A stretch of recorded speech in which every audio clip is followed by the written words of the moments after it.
एकदम नीचे से एकदम किछु एगो छोट बात किछो पूछ दी तो पर मैं तत्ते बहस हमरा से करऽ लगी छी जकर कोनो अंत नहीं छै। अहाँ से बहस करे से नीक तो हम चुनाव ले लेने रहितौं दरभंगा से, हम अखन एमपी बन जैतौं, अब ओकर बाद मंत्रियो बन जैतौं।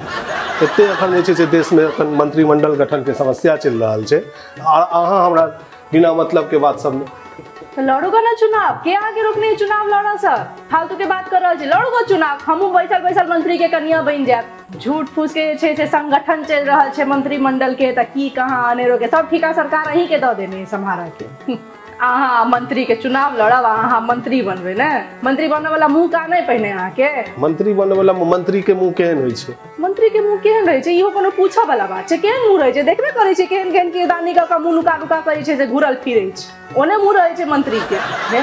छोड़ू अहाँ कथी ले हमरा ताकि रहल छलो से कहू हमरा।